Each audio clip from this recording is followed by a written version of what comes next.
Hej alla och hjärtligt välkomna till H617. Och jag tänkte idag ta upp det här med objekt. Och jag tänkte börja med ett citat som Kalle hade hittat. Nu ska vi se här. Om du har plockat fram det innan. Låt mig se.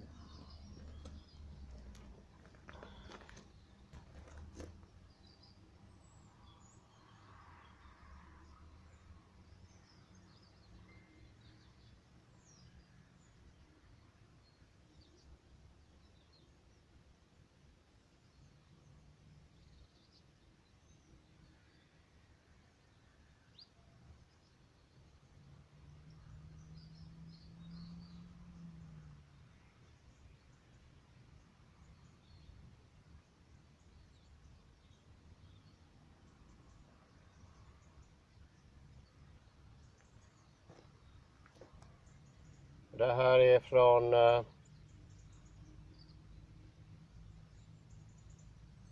David Bohm och David Peats Science, Order and Creativity. Och på sidan 46 kan man säga: The two approaches, Schrödinger's and Heisenberg's, were mathematically equivalent. However, the theories can be not completely equivalent. The mathematical equivalence is true only under certain tacit rather than explicitly stated assumptions.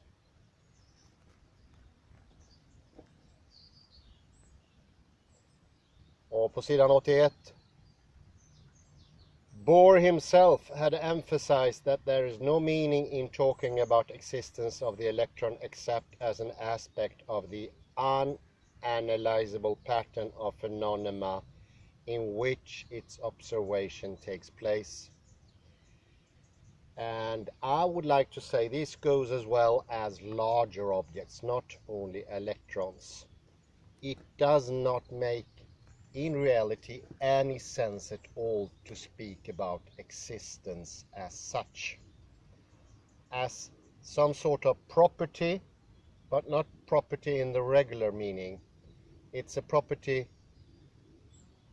above what we can observe.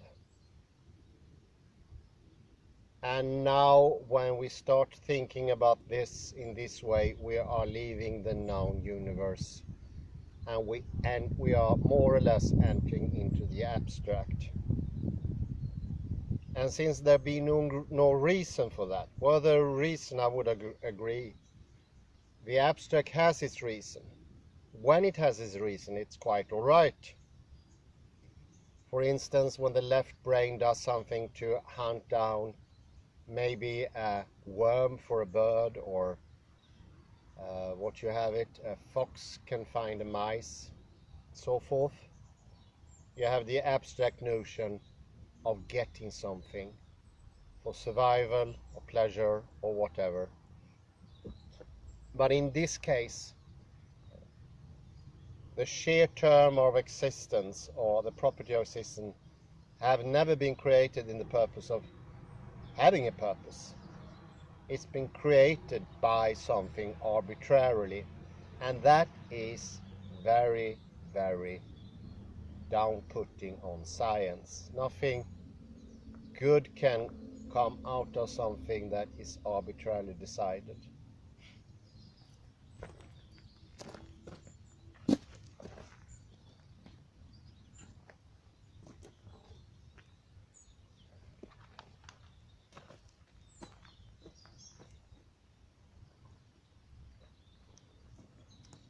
And I would like to have an undertitle on this, except for the nice quotes sent to me by Kalle. Thank you very much, Kalle.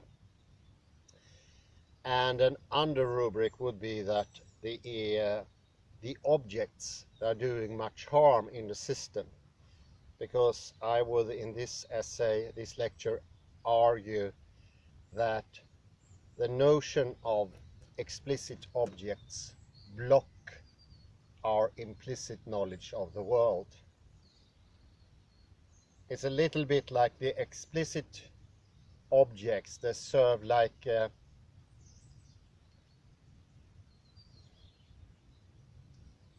like a tool to help us keep track of everything in the world, but it's not a very good working tool. It's very clumsy, and it states things, and it demands things. It demands space around it, all sorts of things. It has this ready-made world with a space that it occupies and having relations to other objects. It's a whole circus. We can do without it, and just the case that the Hopi Indians can do without it, and it works better, and the difference is quite astonishing. The perception of reality is much, much stronger than ours, and the reason is being that objects, they block out reality.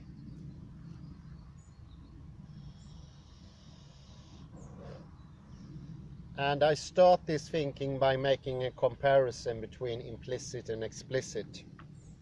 I will continue the track we started before with David Bohm, and yeah, why not Pete as well. And it's this example with the different forms of explicit knowledge when it comes to gravity, or something falling, to be more correct.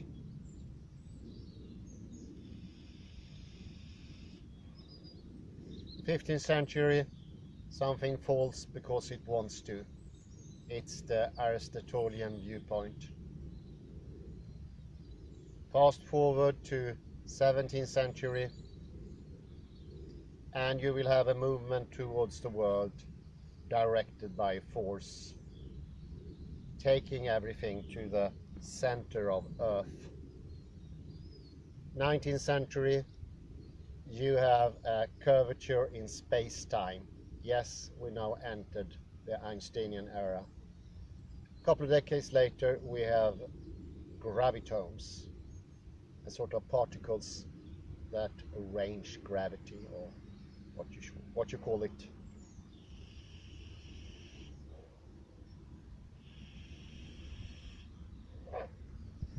These are all explicit viewpoints on the same thing, the implicit.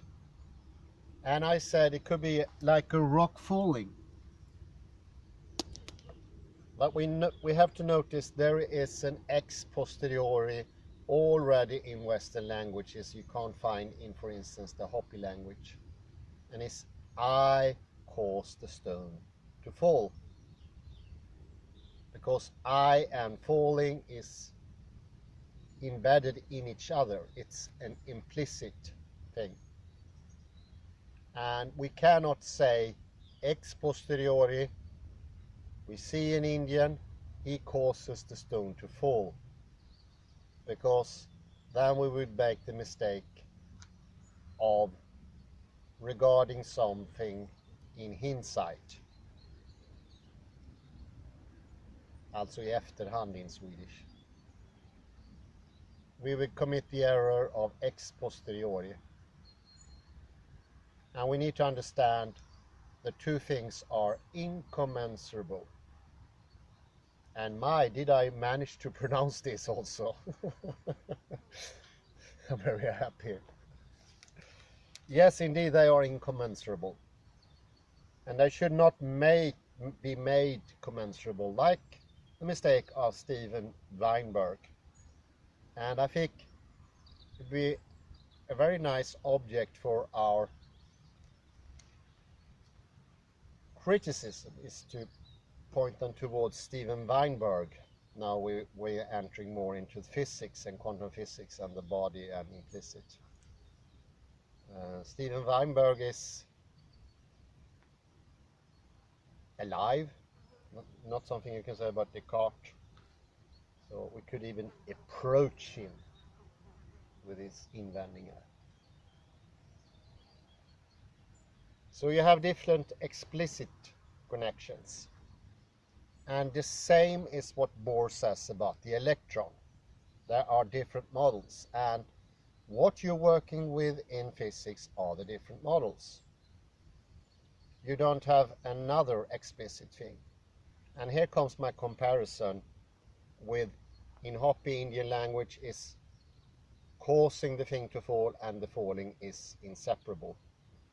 And also here, the electron is something above or before that we say it's in existence. And existence is no use in physics, doesn't help anything, it's nothing you can mathematically count on. It doesn't help you in quantum physics, and it doesn't help you in Julian Barber.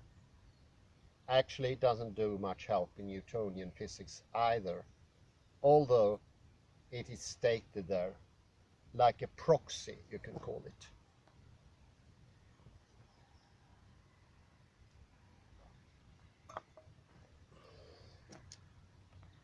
So, let me once more, sorry to be repetitive here, because this is very important. Let's take the Hopi Indians hunting for the hare.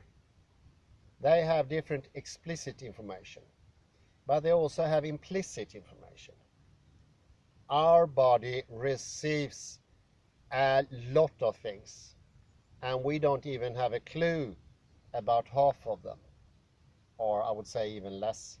But what we do know, it's only a couple of % that enters the explicit knowledge of something. And that figure has diminished. It used to be higher. And by trying to do the whole thing explicitly and using the proxy existence to hunt the hare down like Westerners would have done maybe, we will cause a lot of problem, because we will block out the implicit information about the hare. And that information is 98%, 97%. And we don't even know what that information could be. But if we start with classical physics, we know that Indians are extremely observant when it comes to see spore traits. They can watch a twig fallen, or something broken, or something pressed down. It's just beyond belief, and we are still in classical physics. And this is for us implicit knowledge, because we block out that. We don't, when we perceive it, it doesn't go over to the left hemisphere, because the capsus callosum blocks it out. And one of the reasons being the idea of an existing object. It takes a lot of effort to have existing objects, because they don't stem from reality. There's nothing you can perceive, see, point at. They are simply a construction. And this is what physics showed us, and we need to listen to that, take that to heart. It's not a disputable thing. So if you see objects, you're wrong. You're dead wrong. There's no such thing in the world. Never been, never will be. But we have a proxy in language, and we're still going to use that. But don't make it more than it is. Then you will start to block out your implicit knowledge. When you go further, we know now that animals have quantum effects, and I would take not a very big chance to say that it's also something that goes for human beings. And if we have this object idea, we will be very, very clumsy hunters, because all the quantum effects, all the quantum perception will be blocked out, because it's not in the calculation.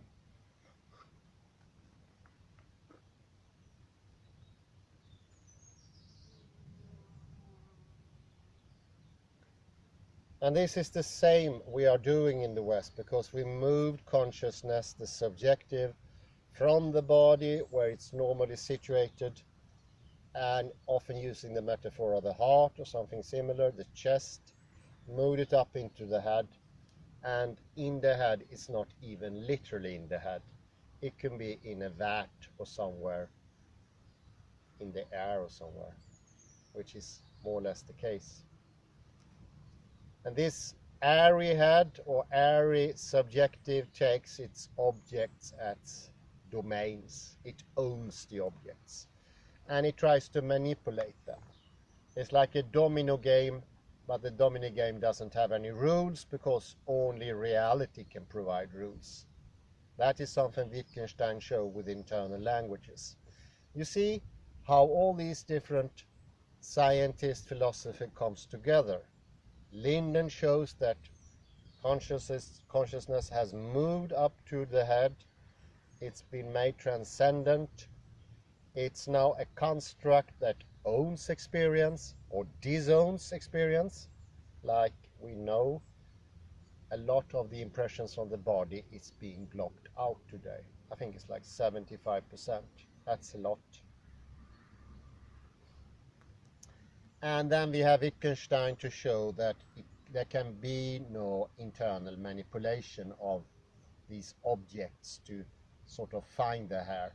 In the end, we will hunt the hair implicitly, but we will waste an enormous amount of energy trying to do the manipulations with the objects, with the hair, and in hindsight, left hemisphere will be there, as shown by Ian McGilchrist, and the left hemisphere will, without a doubt, say, I hunted the hair down. We can be 100% sure of that because the left hemisphere will deny even its own arms if they're not working. It doesn't have any rules for what is real or unreal. It only has this proxy existence, which is pretty worthless. But since we let the left hemisphere be the judge whether our actions been successful or not, we don't know this. And we are bothered, but it's only the reality is bothered because the left hemisphere continue to live until that day we die of starvation because we don't find any hairs. And I just had to mention this Israeli guy. I forgot the name now. He's Ari something. And he went down to show that although most people intuitively know they're no longer rational in their actions, menacing or staggering 97% think they are rational. And this goes to prove that the left hemisphere is in action. For the first, the right hemisphere doesn't say those things. It doesn't say it's rational. It tries to be rational and it manages, but it would never say it's rational. It would say it's trying to, or something less megalomaniac, less of a hyperbole. But all the others, they are more than fine as living as brain in vats, not finding the hair. And this has staggering effects on humankind today. Something in comparison how we used to do our actions. We used to think about stuff. We used to plan stuff. And we used to conclude what we planned. Modern man is doing model thinking. He or she does seldom finish off their plans. Procrastination is a trait. And afterwards, in hindsight, ex posteriori, the left hemisphere would say, well, that's what I wanted from the beginning, not to finish the stuff off. Because with the left hemisphere, there's always an explanation.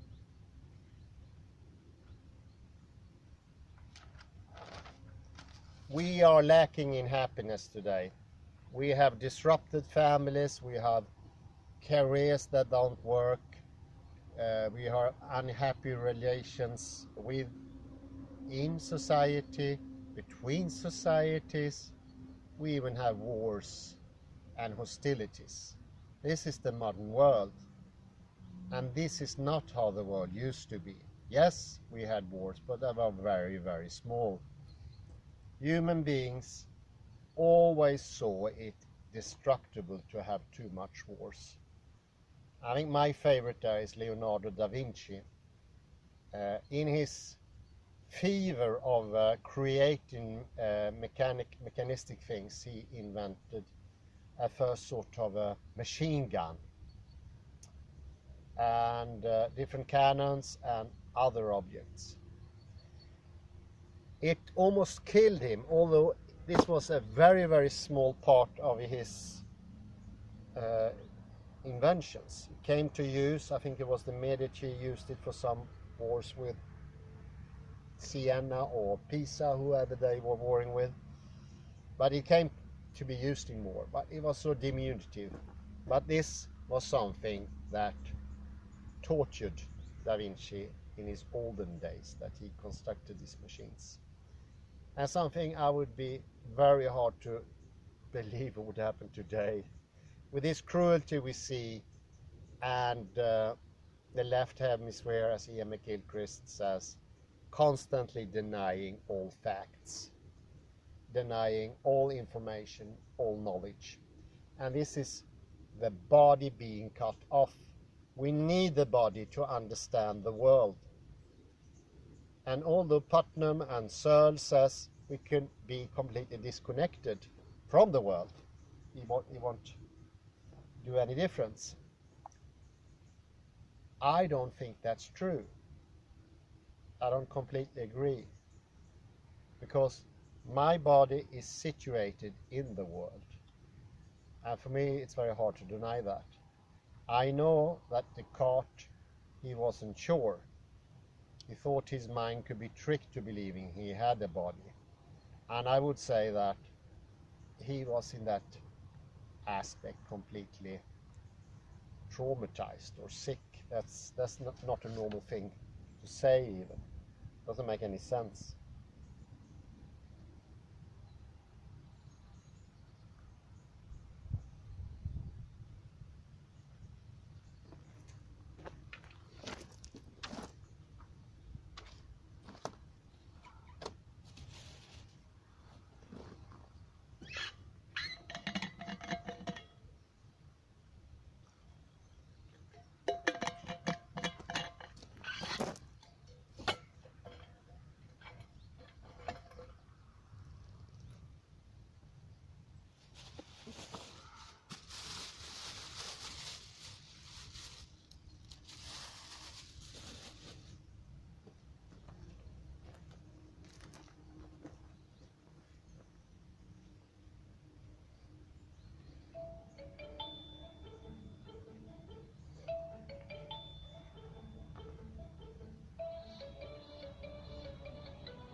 Sorry about that, I forgot to turn the phone off.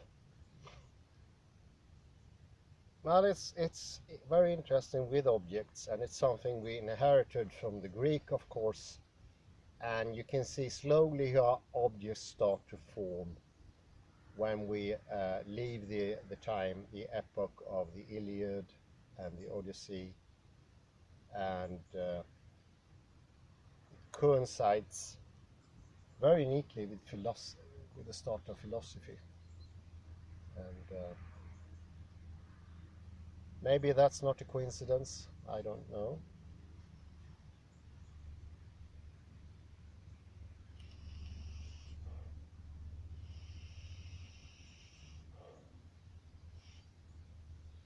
But there are some philosophical problems that I would say are not really problems.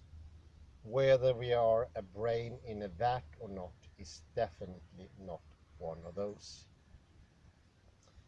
To be honest, it sounds like somebody sitting inside a barmy house and saying things like just half-hazardous, arbitrary things. It doesn't really make any sense at all. like a sentence you can't understand.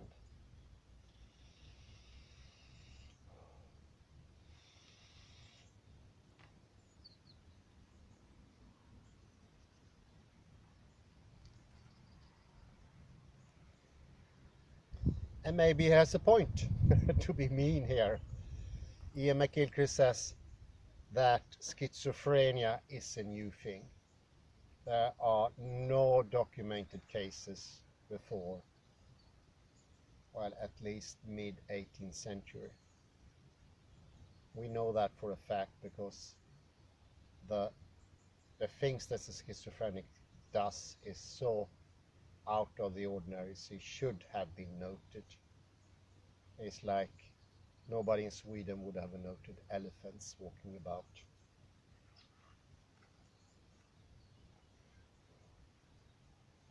Well, in the end, we can go back to space, and I think I should round up here a little bit from Tarkan Tulku, who has actually celebrated his, he will celebrate his 78th, I think, and it's in the beginning of November. And he has done a lot of work. It's rather impressive, all his books, and sort of sad because they never led to any understanding, or people haven't bothered to put themselves into what they really mean. It's a chore, without a doubt.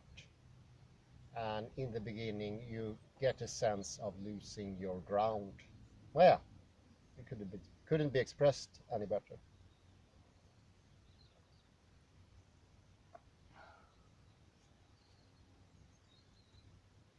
But if you feel that, if you get that feeling, remember Bohr.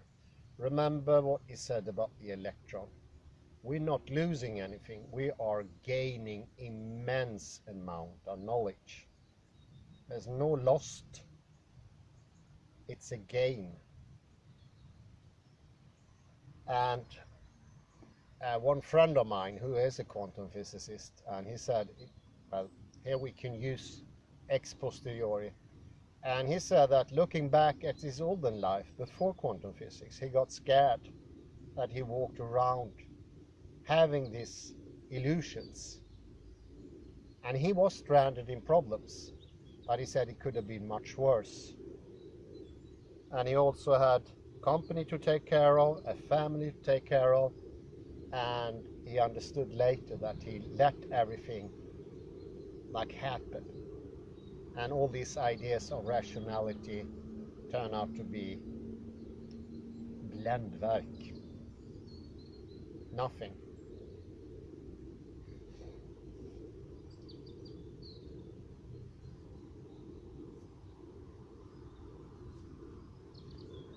But we are wasting a whole lot of energy.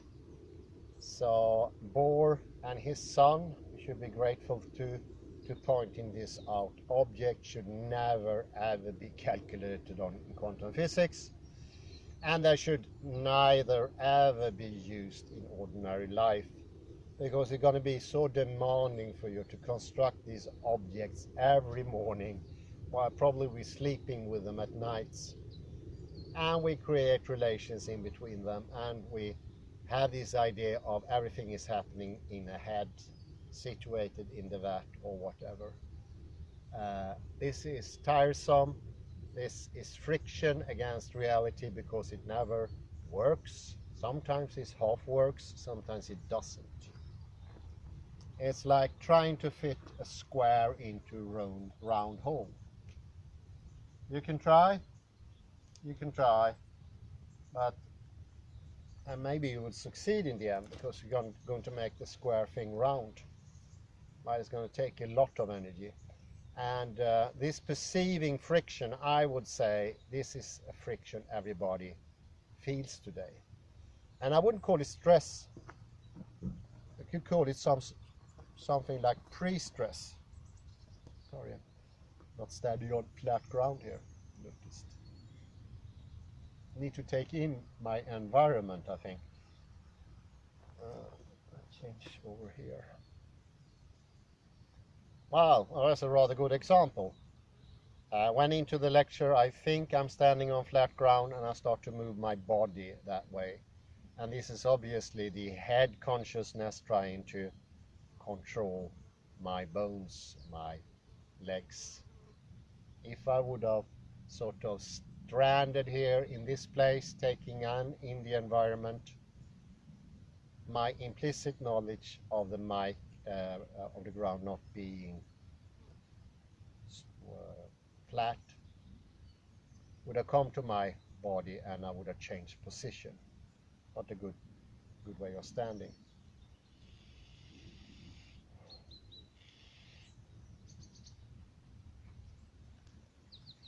So what we do with the objects, we find ourselves setting up strict definitions of territorial boundaries, either as individuals or as larger groups of nations. And a great amount of our energies are utilized in protecting and defending these boundaries.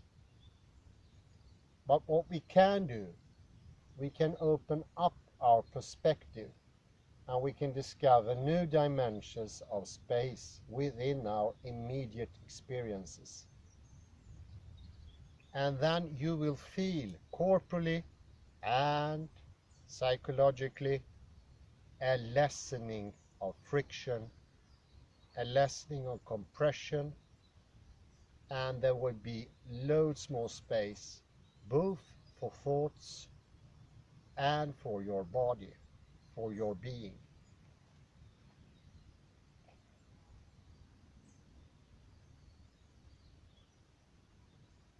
And if we employ this new focal setting, we will increase our ability to relate sensitively and effectively to ourselves, to others, and to our environment. And this is what happens when we let go little by little of the objects. We will be like the scientists, the doctors in physics that were encouraged by Bohr to let go of the objects. What they would have become would be more sensitive, more professional, more successful scientists.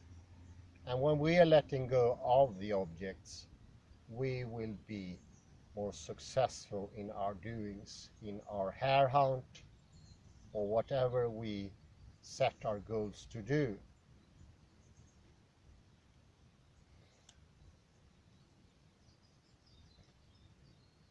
Or once we put this new focal setting, this is, as I mentioned, zoominställning. Så en speciell zoominställning ger objekten. A specific focal setting will produce the objects. But if you have a more open bländare or a more open zoom, you will feel a greater opening, more possibilities, more ways to go about. You will not be locked into the same old positions in the same way. So this is opening up space, because this understanding is also sort of space. And remember here, Barbara, what's her name? Vratsky. Oh, I forgot her name now.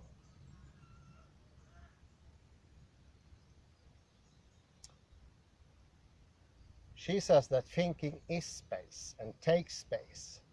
And you can imagine the thinking objects and the real objects, if there are such a thing, they take up a lot of energy and space in the mental space.